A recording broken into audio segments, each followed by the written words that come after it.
Marilah kita berdoa. Kasih karunia dan damai sejahtera dari Allah Bapa kita dan dari Tuhan kita Yesus Kristus menyertai kamu. Amin. Renungan kita hari ini tertulis di Matius 5 ayat 16. Demikianlah hendaknya terangmu bercahaya di depan orang, supaya mereka melihat perbuatanmu yang baik dan memuliakan Bapamu yang di surga. Dengan topik, dunia akan melihat kasih Tuhan melalui sikap dan perkataanmu. Itulah keteladanan. Saudara-saudara yang terkasih dalam Yesus Kristus, di pedesaan rata-rata orang memakai pelita sebagai alat penerangan. Dalam sebuah pelita yang membuatnya bisa menyala harus ada bejana, entah terbuat dari emas, perak, atau besi, minyak sumbu, dan juga sumber api. Masing-masing elemen itu melengkapi satu sama lain sehingga menghasilkan cahaya atau terang. Jika hanya ada sumbu saja tanpa ada bejana atau minyak, maka pelita itu tidak akan bisa menyala, bahkan tidak bisa disebut pelita. Yesus memanggil kita bukan hanya untuk menjadi pengikut yang pasif, tetapi menjadi terang dunia. Terang berfungsi untuk menghilangkan kegelapan dan menunjukkan jalan kehidupan kita dalam hal bersikap, perkataan, dan perbuatan kita sehari-hari. Ketika Allah menebus kita melalui darah Yesus Kristus yang berharga, masa depan kekal kita dijamin selamanya. Dunia ini sering dipenuhi dengan kegelapan, baik itu kebencian, ketidakjujuran, maupun keputusasaan. Tetapi Yesus menunjukkan kasih-Nya yang terpancar dalam kehidupan kita sehari-hari. Terang dari Tuhan harus dinyatakan kepada seluruh orang, harus diangkat ke tempat yang lebih tinggi sehingga memberi terang kepada dunia sekitar. Laksana kota yang letaknya di atas bukit, di mana keberadaannya jelas terlihat dan tidak mungkin disembunyikan. Itulah keberadaan kita sebagai orang percaya yang terang di tengah kegelapan dunia ini. Orang lain akan melihat kita jelas.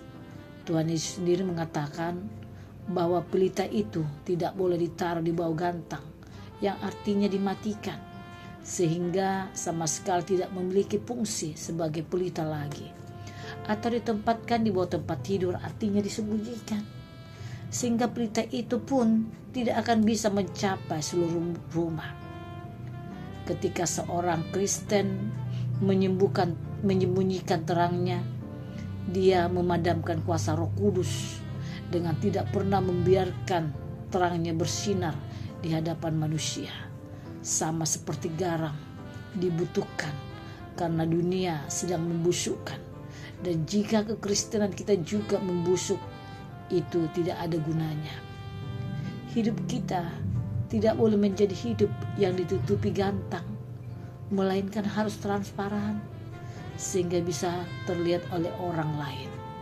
Alkitab mengatakan, memang dahulu kamu adalah kegelapan, tetapi sekarang kamu adalah terang, hanya mendatangkan kebaikan dan keadilan dan kebenaran. Efesus 5 ayat 8-9. Menjadi terang berarti hidup kita menjadi bukti bagi orang lain. Garam dan terang mengingatkan kita bahwa kita tidak boleh mengisolasi diri dari dunia. Yesus menerangkan gambaran kedua tentang terang yang bercahaya, yaitu pelita di atas kaki Dian.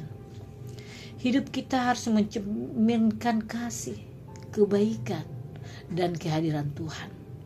Perbuatan baik yang kita lakukan dalam roh dan kebenaran bukanlah perbuatan baik kita sendiri, karena dari diri sendiri tidak dapat melakukan apapun yang layak dipuji, tetapi hanya Tuhanlah yang kita puji dan kita muliakan.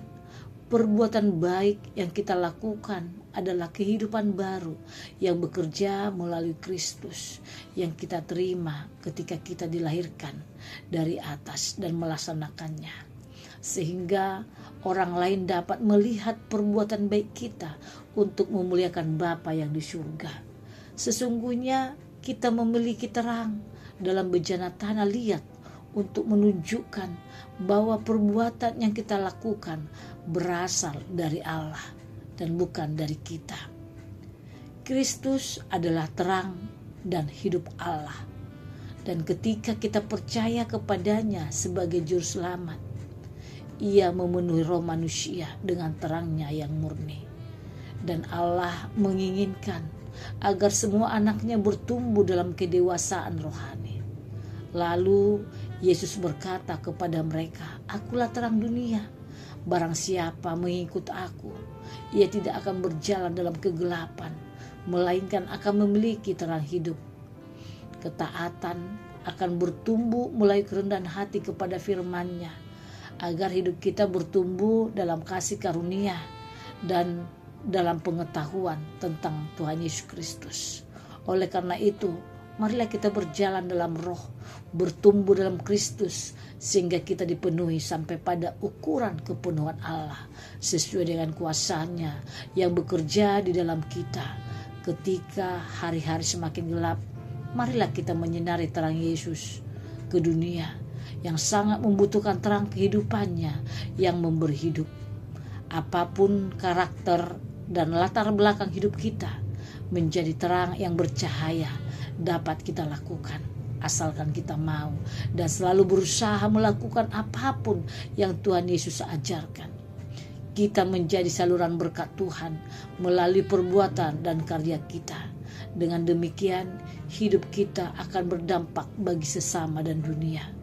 Mereka yang menikmati dampak dan kebaikan kita lakukan akan memuliakan Tuhan. Inilah sesungguhnya panggilan untuk mewujudkan iman di tengah dunia. Amin.